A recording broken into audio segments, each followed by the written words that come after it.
Necesitamos la dirección tuya. Solo en nuestra mente, en nuestro esfuerzo humano, no podemos entender estas verdades de tu palabra. Necesitamos tu ayuda en esta noche, Espíritu Santo. Y oramos, Señor, que cada pensamiento sea enfocado en ti y en tu palabra. Cualquier espíritu que es contrario a tu palabra sea quitado de en medio, sea echado fuera en el nombre de Jesús. Me pongo en tus manos, Señor, para que me uses para edificar a tu pueblo en el nombre de Jesús. Y todos dicen amén. Ahora, antes de sentarse, salude a alguien que nos saludó. Mire, esto es algo diferente. Aleluya. Gloria a Dios. Bendito el nombre del Señor. Aleluya. Gloria al Señor para siempre. Dios es bueno. Dios es bueno. ¿Cuántos lo dicen amén? Amén, gloria al Señor. Aleluya. Ahora sí puede sentarse, hermano. Gloria a Dios. Gloria al Señor. Aleluya. Amén. Gloria al Señor. ¿Cuántos dicen gloria a Dios? Una vez más estamos en esta noche para hablar de este tema tan precioso, al cual he puesto por título La segunda venida de Cristo. Y realmente estamos en la cuarta semana para tocar este precioso tema. Y hemos hablado en la primera parte acerca del arrebatamiento de la iglesia, el rapto de la iglesia. En la segunda parte mencionamos acerca de la clase de cuerpos con los cuales seremos resucitados o esperaremos al Señor y seremos transformados cuando Él venga por su iglesia, si es que estamos todavía con vida cuando eso sucede. Y la semana anterior mencionamos las bodas del Cordero y los diferentes premios o recompensas que el Señor nos dará a cada uno de acuerdo a lo que hicimos cuando estábamos en el cuerpo. ¿Se acuerda de eso? Cuando estábamos en el cuerpo. Y sea bueno o sea malo, dice allí en 2 Corintios 5:10. De manera que hay una inspiración, una motivación a servir al Señor y hacer las cosas con la mejor motivación, porque Él va a recompensar a cada uno según sea la obra de cada uno. Aleluya. Amén. Y recuerde que el Señor dice en su palabra: he aquí yo vengo pronto, retén lo que tienes para que ninguno tome tu corona. Estos son temas que hoy día no se mencionan mucho en la iglesia, pero realmente es una falta no mencionarlo, porque Jesús es el que está hablando allí en Apocalipsis 3:10, y Él dice: he aquí yo vengo pronto. Pronto puede ser hoy, pronto puede ser de aquí a 1000 años, pero recuerde que es desde el punto de vista de Dios. Dios dice pronto, implica que hay que estar listos. Amén. Retén lo que tienes, no dejes que nadie te lo quite. El Señor te lo ha dado, no dejes que nadie te lo quite. La salvación o la vida victoriosa, la vida para Cristo, no dejes que nadie te lo quite. No dejes que nadie tome tu corona. Gloria al nombre del Señor.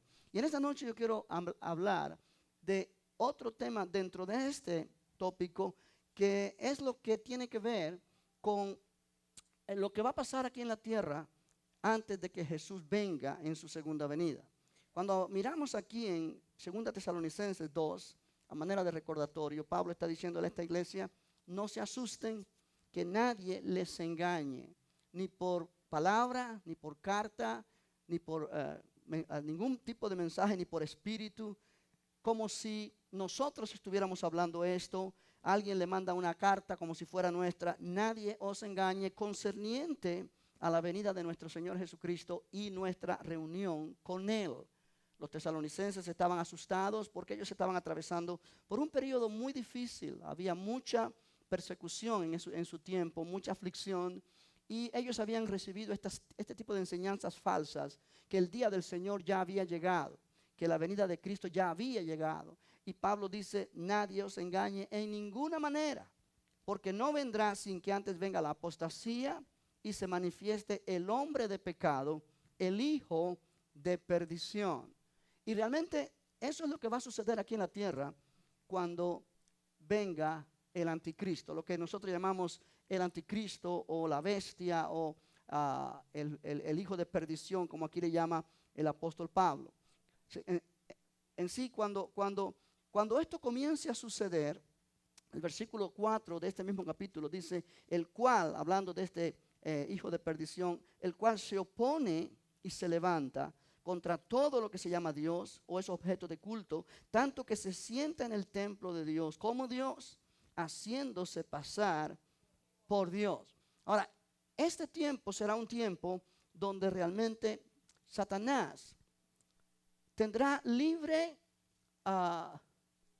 dirección, por decirlo así, para comenzar a hacer cosas aquí en la tierra que van a ser tremendamente difíciles para los que vivan en esta tierra en ese tiempo. En otras palabras, cuando el anticristo aparezca en esta tierra, será eso asesorado por Satanás mismo, el cual para este tiempo ha sido arrojado del cielo en el lugar donde él puede todavía entrar, de acuerdo a Apocalipsis 12, y acusar a los escogidos de Dios, pero él será arrojado por tierra. Y dice la escritura en el capítulo 13 del libro de Apocalipsis, si usted lo puede buscar allí conmigo, Apocalipsis capítulo 13, gloria al Señor, aleluya. Cuando lo tenga dice lo tengo. Apocalipsis capítulo 13 versículo 1 dice, me paré sobre la arena del mar y vi subir del mar una bestia que tenía 7 cabezas y 10 cuernos, y en sus cuernos 10 diademas, y sobre sus cabezas un nombre blasfemo. Y la bestia que vi era semejante a un leopardo, y sus pies como de oso, y su boca como boca de león, y el dragón le dio su poder. Note, el dragón le dio su poder. Diga conmigo, el dragón le dio su poder a esta bestia, y su trono, y grande autoridad. Ahora, si miras en el capítulo 12 de Apocalipsis, el versículo número 7, dice, después hubo una gran batalla en el cielo. Miguel y sus ángeles luchaban contra el dragón, y luchaban el dragón y sus ángeles, pero no prevalecieron, ni se halló ya lugar para ellos en el cielo. Y fue lanzado fuera el gran dragón, la serpiente antigua, que se llama Diablo y Satanás. Note cuántos nombres usa el apóstol Juan para identificar a este ser. Número 1, dragón. Número 2, la serpiente antigua. O sea, está relacionando este dragón con la serpiente que engañó a Eva en el principio, que se llama Diablo. El nombre Diablo significa acusador, significa alguien que acusa a los escogidos de Dios. Y Satanás, el nombre Satanás significa adversario. En otras palabras, es la serpiente antigua que engañó a Eva, o sea, es el engañador. Diablo es el acusador, Satanás es el adversario. Y dice, el cual engaña al mundo entero. El cual engaña. No dice que engañaba o que engañará, dice engaña. Lo cual implica que todavía en este tiempo él engaña al mundo entero. Amén. El mundo entero está bajo el engaño de Satanás. Fue arrojado a la tierra y sus ángeles fueron arrojados con él. Entonces oí una gran voz en el cielo que decía, ahora ha venido la salvación, el poder y el reino de nuestro Dios y la autoridad de su Cristo, porque ha sido lanzado fuera el acusador de nuestros hermanos, el que los acusaba delante de nuestro Dios día y noche. Y ellos le han vencido por medio de la sangre del Cordero y de la palabra del testimonio de ellos, y menospreciaron sus vidas hasta la muerte. Por lo cual, alegraos cielos y los que moráis en ellos. Ay de los moradores de la tierra y del mar, porque el diablo ha descendido a vosotros con gran ira, sabiendo que tiene, ¿cuánto? Poco tiempo. Ahora, note que dice, ay de los moradores de la tierra y del mar, porque el diablo ha descendido a vosotros con gran ira. Note esa frase, los moradores de la tierra y del mar. Verso 13, y cuando vio el dragón que había sido arrojado a la tierra, persiguió a la mujer que había dado a luz al hijo varón. Está hablando de la nación de Israel. Y se le dieron a la mujer las 2 alas de la gran águila para que volase desde delante de la serpiente al desierto, a su lugar, donde es sustentada por un tiempo y tiempos y la mitad de un tiempo. Ahora, esto es una forma de expresar. Un tiempo significa un año. Dos tiempos significa, o tiempos está hablando de 2 años. Y la mitad de un tiempo está hablando de mitad de un año. O sea, en total está hablando de 3 años y medio. Usted va a mirar esta frase en Apocalipsis varias veces. También 1260 días, que es el equivalente, o 42 meses. Esas 3 frases se usan en Apocalipsis, significa lo mismo, 3 años y medio. Verso 15. Y la serpiente arrojó de su boca tras la mujer agua como un río para que fuese arrastrada por el río. Esto pareciera que está hablando en el lenguaje figurado, como la serpiente trató de destruir, perseguir a la nación de Israel. Pero, verso 16, pero la tierra ayudó a la mujer, pues la tierra abrió su boca y tragó el río que el dragón había echado de su boca.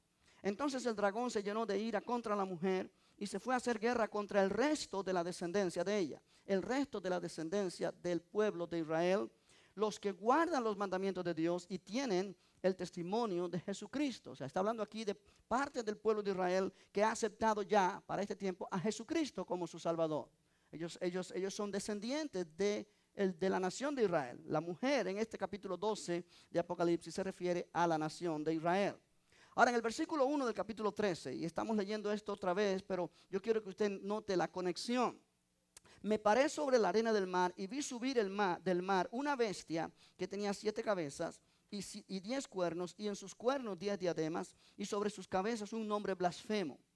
Y la bestia que vi era semejante a un leopardo, y sus pies como de oso, y su boca como boca de león. Y el dragón le dio su poder. El dragón le dio su poder. El dragón, ¿que quién es?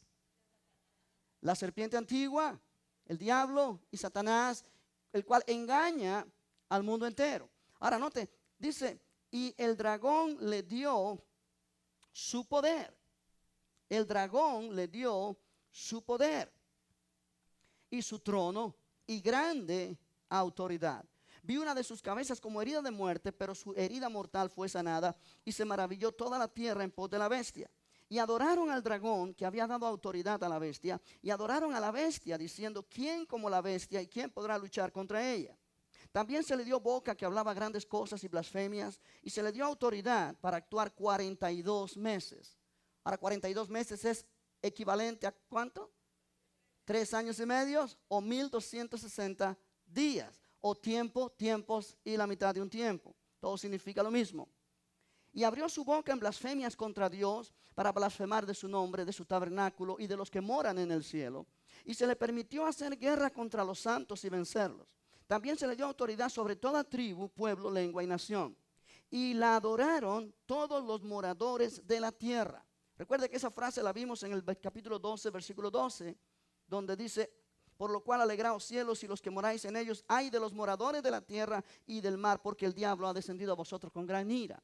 Ahora, aquí en el capítulo 13 explica que los moradores de la tierra son, dice, cuyos nombres no estaban escritos en el libro de la vida del Cordero que fue inmolado desde el principio del mundo. O sea, está hablando aquí de personas que rechazaron a Jesús y que realmente sus nombres no están escritos en el libro de la vida.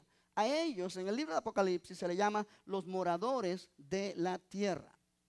Los moradores de la tierra. Amén. Aleluya. Estamos hablando no de la nación de Israel. Estamos hablando de los moradores de la tierra. Gente que rechazó y rechaza y rechazará a Jesucristo como su Salvador. Y sus nombres no están escritos en el libro de la vida del Cordero. No son salvos. Ahora, si usted pone la mano allí en Apocalipsis 13 y mira en Apocalipsis capítulo 3. Apocalipsis 3. Aleluya. Gloria al Señor. Versículo 10. Jesús está hablando aquí a la iglesia de Filadelfia. Antes del rapto de la iglesia, antes que la tribulación comience. Y le dice, por cuanto has guardado la palabra de mi paciencia, yo también te guardaré de la hora de la prueba que ha de venir sobre el mundo entero para probar a quienes. A los que moran sobre la tierra o a los moradores de la tierra. Y los moradores de la tierra son aquellos cuyos nombres no están escritos en el libro de la vida del Cordero. En otras palabras, la prueba grande a la cual está hablando aquí se refiere a la gran tribulación. La gran tribulación, que es un periodo de 7 años, pero los últimos 3 años y medio serán los 3 años y medio más terribles que ha vivido este planeta Tierra desde que comenzó a ser habitado cuando Dios creó a Adán y a Eva. Así lo mencionó Jesús, lo vamos a mirar en un momento. ¿Cuántos se están entendiendo hasta aquí? Es interesante que en las epístolas no se habla mucho de este tema. Es curioso, solamente el apóstol Pablo, hablando a los tesalonicenses en el pasaje que leímos, menciona lo que sucederá, que no sucederá la venida de Cristo hasta que aparezca el hombre de pecado, pero no da detalles, solamente dice hay algo que lo detiene, hay alguien que le detiene. Cuando se ha quitado de en medio, el hombre de pecado se manifestará, lo cual tiene mucho que ver en el entendimiento de que la iglesia no se supone que esté aquí en la tierra cuando el hombre de pecado se manifieste y comience a actuar como lo que nosotros llamamos el anticristo. Amén. Es curioso. Ahora, habrá gran tribulación. Habrá gran tribulación. Si miramos en el capítulo 24 de Mateo, Mateo capítulo 24, palabras que Jesús usó. Habló allí Jesús a sus discípulos cuando ellos le preguntaron acerca del fin del mundo, del fin del siglo, mejor dicho, y de lo que sucedería en el futuro. Cuando lo tengan, dicen amén. Capítulo 24 de Mateo, el versículo 1, dice: cuando Jesús salió del templo y se iba, se acercaron sus discípulos para mostrarles los edificios del templo. Respondiendo él les dijo: ¿veis todo esto? De cierto os digo que no quedará aquí piedra sobre piedra que no sea derribada. Y estando él sentado en el monte de los olivos, los discípulos se le acercaron aparte diciendo: dinos, ¿cuándo serán estas cosas? ¿Y qué señal habrá de tu venida y del fin del siglo? Y Jesús comienza a mencionar allí diferentes cosas que tienen que ver con lo que él mismo le llamó principio de dolores. Versículo 4, respondiendo Jesús les dijo: mirad que nadie os engañe, porque vendrán muchos en mi nombre diciendo yo soy el Cristo, y a muchos engañarán. Y oiréis de guerra y rumores de guerras. Mirad que no os turbéis, porque es necesario que todo esto acontezca, pero aún no es el fin. Porque se levantará nación contra nación y reino contra reino, y habrá pestes y hambres, terremotos en diferentes lugares, y todo esto será, ¿qué? Principio de dolores. Entonces os entregarán a tribulación y os matarán, y seréis aborrecidos de todas las gentes por causa de mi nombre. Muchos tropezarán entonces y se entregarán unos a otros, y a unos a otros se aborrecerán. Ahora, a través de la historia, esto ha sucedido. Esto ha sucedido cuando dice: os entregarán a tribulación y os matarán, y seréis aborrecidos de todas las gentes por causa de mi nombre. Desde que la iglesia comenzó, ha sufrido persecución a través de los siglos, y actualmente hay países donde la iglesia es perseguida terriblemente y están matando a los creyentes y están torturando, y es cruel lo que pasa, simplemente porque son lugares donde el nombre de Jesús no es aceptado, y todo aquel que confiesa ese nombre lo persiguen hasta matarlo si lo pueden lograr. Verso 10. Muchos tropezarán entonces y se entregarán unos a otros, y unos a otros se aborrecerán, y muchos falsos profetas se levantarán y engañarán a muchos, y por haberse multiplicado la maldad, el amor de muchos se enfriará. Mas el que persevere hasta el fin, este será, ¿qué? Salvo. Y será predicado este evangelio del reino en todo el mundo para testimonio a todas las naciones, y entonces vendrá el fin. Note que es entonces, después que se predique este evangelio este evangelio del reino en todas las naciones, entonces vendrá el fin. Ahora Jesús sigue hablando, y él dice ciertas cosas que yo voy a mencionar más adelante, o vamos a mencionarlo de una vez para que no nos perdamos de las palabras mismas de Jesús. Verso 15. Por tanto, cuando veáis en el lugar santo la abominación desoladora de que habló el profeta Daniel, el que le entienda, entonces los que estén en Judea huyan a los montes. El que esté en la azotea no descienda para tomar algo de su casa, y el que esté en el campo no vuelva atrás para tomar su capa. Mas hay de las que estén encintas y de las que críen en aquellos días. Orad pues que vuestra huida no sea en invierno ni en día de reposo, porque habrá entonces, y es aquí donde quiero que usted ponga atención, habrá entonces gran, ¿qué?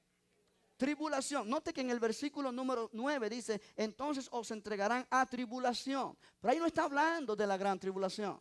Aquí en el versículo 21 es donde lo menciona Jesús. Dice, habrá entonces gran tribulación, cual no la ha habido desde el principio del mundo hasta ahora, ni la habrá. O sea, Jesús está mencionando aquí algo específico.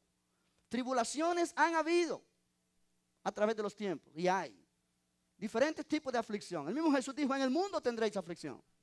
Pero cuando se habla el término gran tribulación, Jesús mismo especifica cual no la ha habido desde el principio del mundo hasta ahora, ni la habrá. Y si aquellos días no fuesen acortados, nadie será salvo. Mas por causa de los escogidos, aquellos días serán acortados. Yo no te puedo decir qué significa esto de que los días serán acortados, porque los días seguirán teniendo 24 horas y será el periodo de 3 años y medio, 42 meses, todo lo que hemos oído desde que comencé a hablar. A nosotros nos parece que los días son más cortos ahora y que cuando vienes a ver ya el año se va terminando. Pero realmente esta palabra, quizá Jesús está mencionando que los días no van a ser más del periodo que deben ser por causa de los escogidos. Versículo 23. Entonces, si alguno dijere, mirad, aquí está el Cristo, o mirad, allí está, no lo creáis. Porque se levantarán falsos cristos y falsos profetas, y harán grandes señales y prodigios, de tal manera que os engañarán, si fuere posible, aún a los escogidos. Ya os lo he dicho antes. Así que si os dijeren, mirad, está en el desierto, no salgáis. O mirad, está en los aposentos, no lo creáis. Porque como el relámpago, y es aquí donde yo quiero que tú también enfoques tu atención. Jesús está hablando del tiempo de la gran tribulación, cuya tribulación no ha habido antes como esta, ni la habrá después. Y dice, versículo 27, porque como el relámpago que sale del oriente y se muestra hacia el occidente, así será también la venida del Hijo del Hombre. Porque donde quiera que estuviera el cuerpo muerto, allí se juntarán las águilas. E inmediatamente después de la tribulación de aquellos días, el sol se oscurecerá y la luna no dará su resplandor y las estrellas caerán del cielo y las potencias de los cielos serán conmovidas. Entonces aparecerá la señal del Hijo del Hombre en el cielo.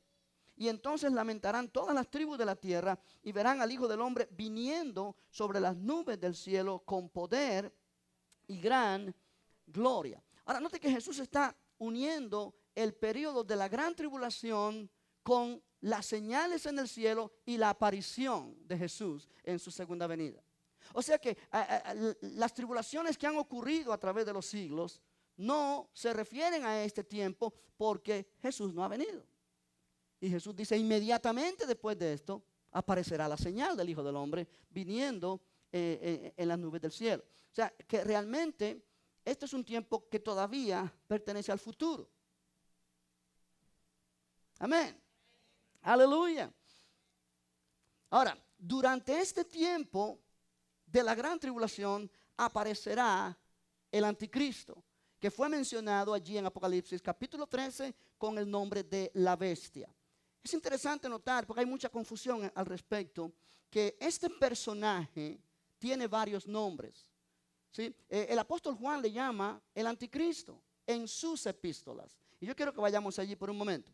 Vamos al libro de Primera de Juan, capítulo número 2. Primera de Juan, capítulo 2. El apóstol Juan le llama el anticristo. Anticristo significa contra Cristo o en vez de Cristo. Puede significar ambas cosas. Anti es la palabra anti, de acuerdo al idioma griego, puede significar en contra de o puede significar en vez de. Y la palabra Cristo obviamente se refiere al Mesías. Es la traducción literal de la palabra hebrea Mesías. Capítulo 2 de Primera de Juan. ¿Ya lo encontraste? Versículo 18 dice, hijitos, ya es el último tiempo. y según vosotros oísteis que el anticristo viene. O sea que desde ese tiempo la iglesia estaba enseñada que el anticristo aparecería. Así ahora han surgido muchos anticristos. Por esto conocemos que es el último tiempo. Salieron de nosotros, pero no eran de nosotros, porque si hubiesen salido de nosotros, habrían permanecido con nosotros. Pero salieron para que se manifestase que no todos son de nosotros. Ahora, el versículo 22. Vamos a leer el 20 también para no perder el hilo. Pero vosotros tenéis la unción del Santo y conocéis todas las cosas. No os he escrito como si ignoraseis la verdad, sino porque la conocéis y porque ninguna mentira procede de la verdad. ¿Quién es el mentiroso? Sino el que niega que Jesús es el Cristo. Este es ¿qué? Anticristo. Este es anticristo, no el anticristo. Este es anticristo. El que niega al Padre y al Hijo. Ahora, si miras en el capítulo 4 de este mismo libro de Primera de Juan, versículo 3, vuelve a repetir el apóstol Juan este nombre. Y todo espíritu que no confiesa que Jesucristo ha venido en carne no es de Dios. Y este es el espíritu ¿de quién? Del anticristo, el cual vosotros habéis oído que viene y que ahora ya está en el mundo. Ahora, presta atención a esto. Juan no está diciendo allí que el anticristo ya está en el mundo cuando él escribió esto 2000 años atrás. Él dice, el espíritu del anticristo ya está en el mundo. El espíritu del anticristo. El espíritu del anticristo es el espíritu que se mueve en contra de todo lo que es Cristo, de todo lo que es la iglesia del Señor, de todo lo que es la palabra de Dios. De ahí surgen falsas doctrinas, de ahí surgen diferentes formas de creer. En el tiempo que Juan escribió esto, el espíritu del anticristo se estaba manifestando tratando de negar que Jesucristo había venido en carne, que Jesucristo era Dios manifestado en carne. Habían diferentes doctrinas en aquel tiempo. Una de ellas era que Jesús fue una apariencia de hombre, pero no era un hombre real.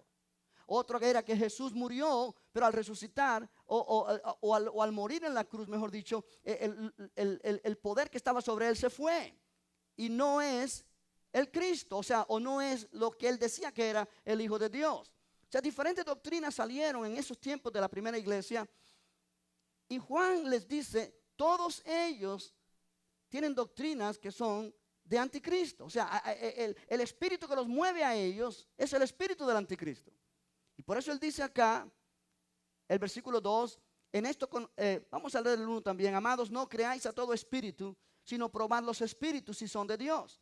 Porque muchos falsos profetas han salido por el mundo. En esto conoced el espíritu de Dios. Todo espíritu que confiesa que Jesucristo ha venido en carne, ¿es de quién? De Dios. Y todo espíritu que no confiesa que Jesucristo ha venido en carne. Ahora, cuando dice todo espíritu que confiesa, está hablando de profetas, personas que hablan. Y el espíritu por el cual ellos hablan es lo que Juan está diciendo acá. Aprendamos a discernir el verdadero espíritu. Todo espíritu que no confiesa que Jesucristo ha venido en carne, en aquel tiempo, que era lo que estaba pasando allí, él le dice a sus discípulos, no es de Dios, es espíritu de anticristo. Amén. En el segundo libro de Juan, segunda epístola de Juan, capítulo 7, vuelve Juan a mencionar este nombre. Y dice, porque muchos engañadores han salido por el mundo que no confiesan que Jesucristo ha venido en carne. Quien esto hace es el engañador y ¿quién? El anticristo. O sea, es el espíritu del anticristo trayendo doctrinas que van en contra de la verdadera doctrina de la palabra de Dios. Ahora, el apóstol Pablo no le llamó anticristo. El apóstol Pablo le llamó el hombre de pecado, el hijo de perdición. Vamos a ir un momento allí. Juan le llama, además del anticristo en el Apocalipsis, él le llama la bestia. Un personaje que tiene ese nombre, él le pone ese nombre por lo terrible que será. En el libro de Segunda Tesalonicenses, donde empezamos, vuelve allí otra vez. Segunda Tesalonicenses capítulo 2. Si no lo puedes encontrar todo esto, lo anotas en tu hoja de papel para que puedas después buscarlo en tu casa, porque de lo contrario me tomaría mucho tiempo esperando que lo encuentres y el tiempo va avanzando como no tienes idea. Pablo le dice a esta iglesia, nadie os engañe, versículo 3, en ninguna manera, porque no vendrá el día del Señor, no vendrá sin que antes venga la apostasía y se manifieste el hombre de pecado, el hijo de perdición. Note esos dos nombres, el hombre de pecado y número 2, el hijo de perdición.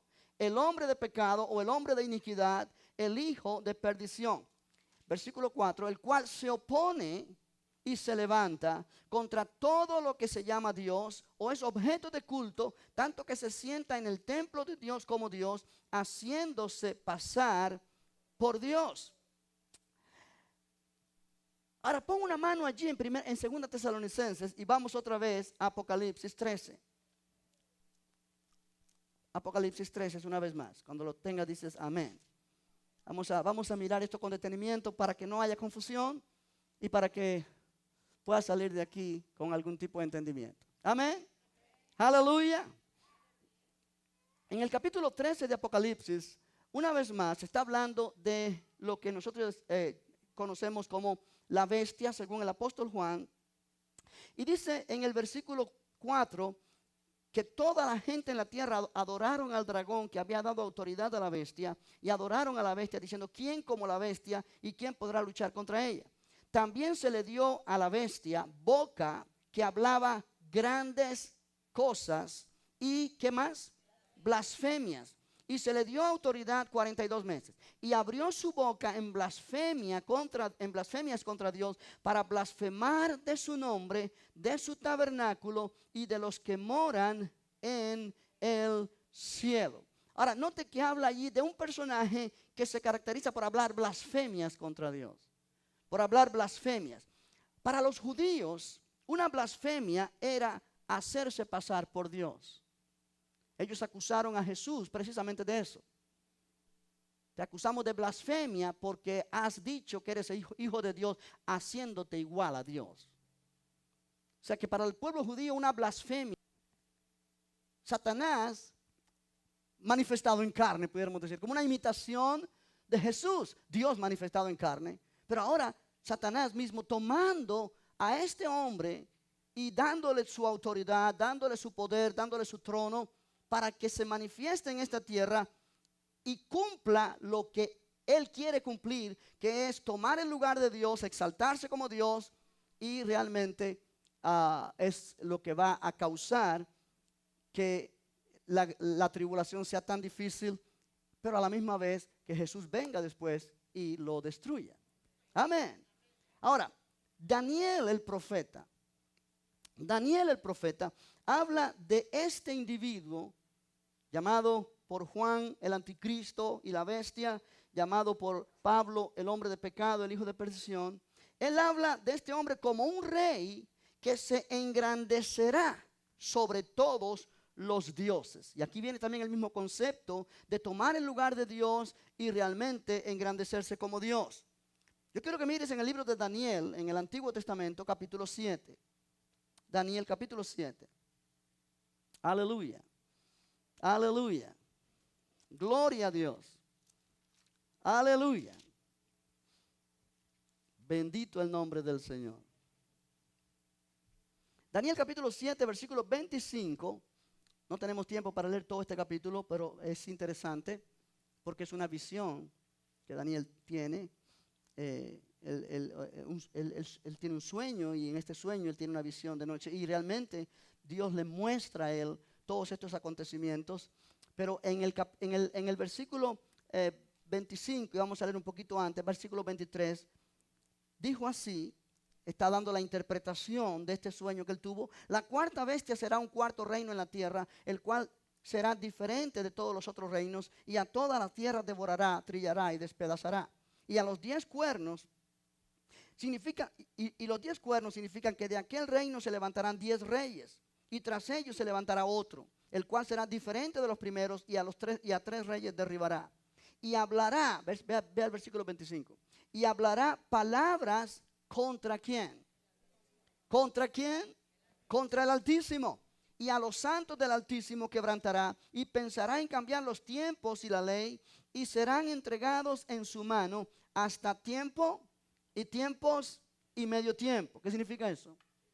3 años y medio. O sea, concuerda el lenguaje que Daniel usa con el lenguaje de Apocalipsis, que el apóstol Juan usa para referirse a estos 3 años y medio de gran tribulación, donde este individuo estará dominando, estará gobernando sobre la tierra.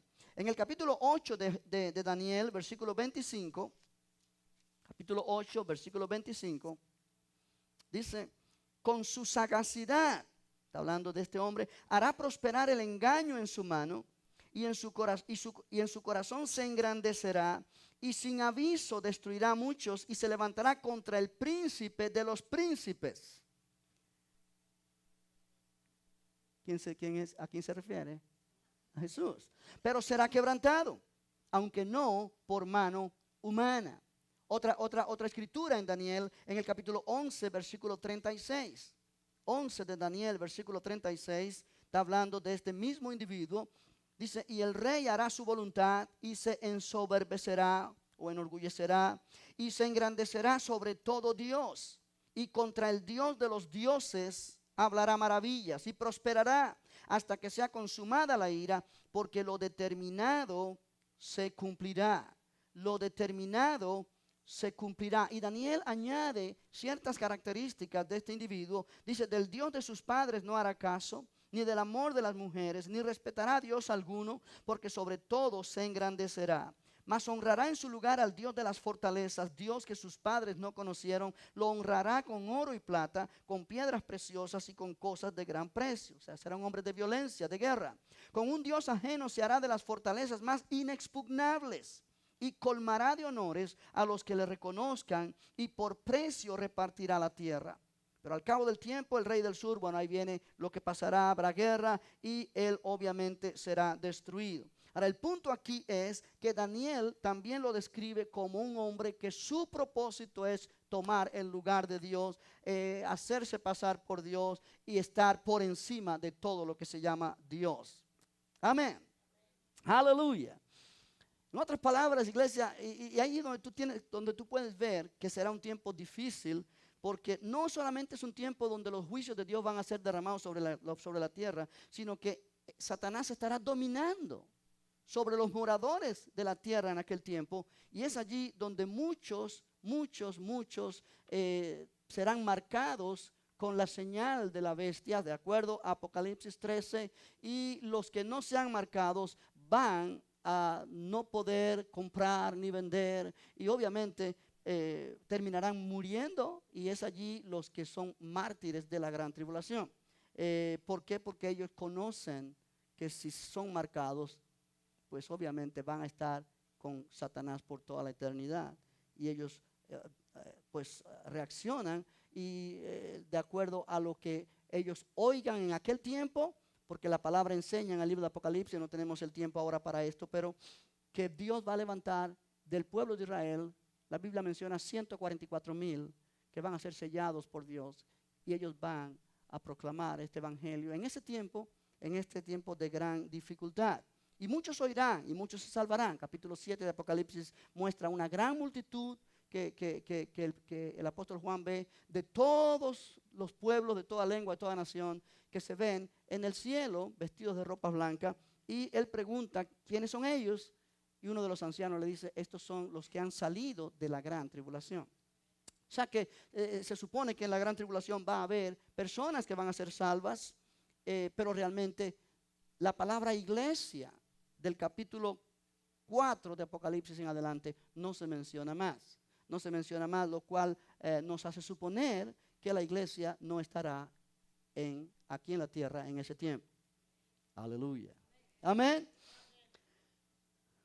¿Cuántos han aprendido algo hasta aquí? Bendito el nombre del Señor. Es bien interesante. Pero hay un punto que yo quiero dejar claro en tu mente antes de terminar en esta noche. El anticristo será alguien a quien Satanás le dará su poder, será como una encarnación de Satanás, imitará a Cristo en muchos sentidos. Ahora, aquí se cumple el deseo de Satanás, que siempre ha tenido de ser como Dios. Si tú miras en el capítulo 14 de Isaías, no creo que tenga el tiempo para leerlo ahora, el capítulo 28 de Ezequiel. ¿Sí lo leemos? Ah, sí lo leemos, a usted le gusta leer. Amén. Isaías capítulo 14. Isaías capítulo 14. Aleluya. Vamos a mirar el carácter de Satanás en este aspecto. Vamos a mirar cómo desde tiempos remotos él realmente ha tenido este deseo. En realidad esto es lo que lo convirtió a él de Lucifer en Satanás.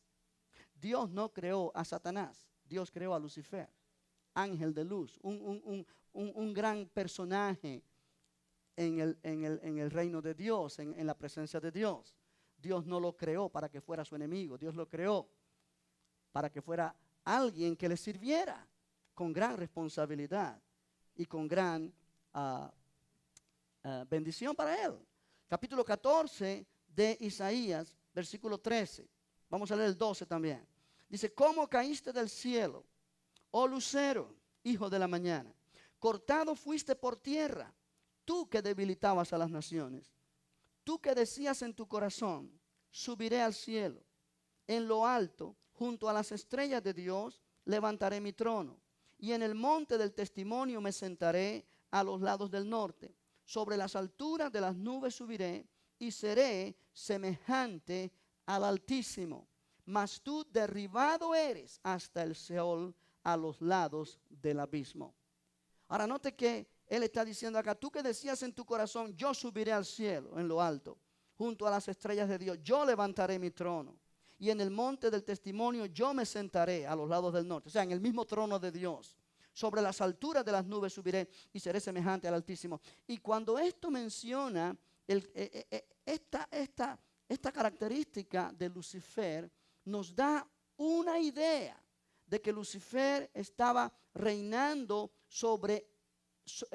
en una posición en esta tierra antes de la creación de Adán. Porque él dice, subiré. Versículo 14, sobre las alturas de las nubes subiré. O sea, cuando él dice sobre las alturas de las nubes subiré, es que está por debajo de las nubes. ¿Ah? En el capítulo 28 de Ezequiel, vamos a mirar otro pasaje allí que habla también de Satanás, o que es una referencia a Satanás, aunque hay muchos teólogos que lo discuten, pero vamos a mirar antes de terminar en esta noche. Capítulo 28 de Ezequiel, versículo 11, cuando lo tenga dice amén. Aleluya. Vino a mí palabra de Jehová diciendo, hijo de hombre, levanta endechas o lamento sobre el rey de Tiro. En el versículo 2 dice, hijo del hombre, di al príncipe de Tiro. Así ha dicho Jehová el Señor, por cuanto se enalteció tu corazón. Aquí está hablando al rey de Tiro, un ser humano que reinaba sobre esa ciudad de Tiro.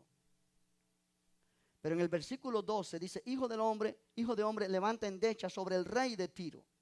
Y aquí está hablando sobre otro personaje que no es el mismo personaje del versículo 2. ¿Por qué? Mira el versículo 12. Y dile, así ha dicho Jehová el Señor, tú eras el sello de la perfección, lleno de sabiduría y acabado de hermosura. En Edén, en el huerto de Dios estuviste. El príncipe de Tiro no estuvo allí nunca. O sea que no está hablando a este personaje. Y aquí estamos viendo un paralelo entre lo que es los reinos humanos o los reinos terrenales dominados por un rey humano que están bajo el dominio de fuerzas espirituales. Versículo 3. En Edén, en el huerto de Dios estuviste, de toda piedra preciosa era tu vestidura, de cornerina, topacio, jaspe, crisólito, berilo y ónice, de zafiro, carbunclo, esmeralda y oro. Los primores de tus tamboriles y flautas estuvieron preparados para ti en el día de tu creación. No está hablando aquí de un ser que fue reproducido de un hombre y de una mujer como cualquier ser humano. Dice en el día de tu creación. En otras palabras, cuando fue creado Lucifer, fue un día muy especial. Amén. Versículo 14. Tú, querubín grande. El príncipe de Tiro no era un querubín, era un ser humano. Pero aquí está hablando a un querubín, un ser celestial. Tú, querubín grande, protector, yo te puse en el santo monte de Dios. Allí estuviste. En medio de las piedras de fuego te paseabas. Perfecto eras en todos tus caminos desde el día que fuiste creado hasta que se halló en ti maldad. Hasta que se halló en ti maldad. A causa de la multitud de tus contrataciones fuiste lleno de iniquidad y pecaste, por lo que yo te eché del monte de Dios y te arrojé de entre las piedras del fuego, oh querubín protector. Se enalteció tu corazón a causa de tu hermosura. Corrompiste tu sabiduría a causa de tu esplendor. Yo te arrojaré por tierra. Delante de los reyes te pondré para que miren en ti. Esta es una profecía que está hablada a Satanás. No está hablada a un ser humano, por lo que se está diciendo allí. Ahora, esto nos muestra el carácter de Satanás. El deseo siempre, cuando no era todavía el adversario, el deseo que vino a su vida de ser como Dios, de subirse a estar por encima de la autoridad de Dios y gobernar todo. Y eso fue lo que lo llevó a la ruina y a la destrucción y a convertirse en el adversario de Dios. Ahora, si tú recuerdas, cuando Dios creó a Adán y a Eva, Él vino a Eva con la sutileza de que realmente Dios los engañó a ustedes, porque les dijo que si comen de ese árbol van a morir, pero no les dijo la verdad, porque si comen de ese árbol ustedes van a ser como Dios, sabiendo el bien y el mal. O sea, el mismo deseo que hay en Satanás de ser como Dios, le está tratando de inculcar al ser humano que Dios ha creado. ¿Por qué? Porque si Él puede lograr que ellos le crean, a través de ellos Él iba a tomar la autoridad que Dios le dio al hombre para entonces tener otra oportunidad de ser como Dios y llevar a cabo sus planes de engaño y de destrucción. Amén. Ahora, el anticristo es Satanás manifestándose a través de un individuo con el mismo deseo, con la misma visión, por decirlo así. Él tiene en su mente todavía el ser como Dios, el ser adorado. Él le dijo a Jesús: adórame y yo te daré todo esto. Ese es el deseo de él y todavía es el deseo que él tiene de ser como Dios. Y obviamente cuando llegue el momento de la gran tribulación, Dios le dará que se cumpla su deseo por 3 años y medio. El ser humano que habita en esta tierra estará en una condición espiritual tan terrible que dará lugar a la aparición de este personaje. Y entonces Satanás tendrá libertad dada por Dios para tomar autoridad sobre los moradores de esta tierra. Será el tiempo más difícil que esta tierra ha pasado, pero será el momento donde 3 años y medio, al terminarse ese periodo, Jesús descenderá y destruirá al anticristo para siempre y lo lanzará al lago de fuego cuando Él venga a reinar en esta tierra. Aleluya, aleluya. Sé que he hablado muchísimo, sé que has buscado en muchas escrituras y algunos pueden decir: ¿y eso a mí qué me sirve?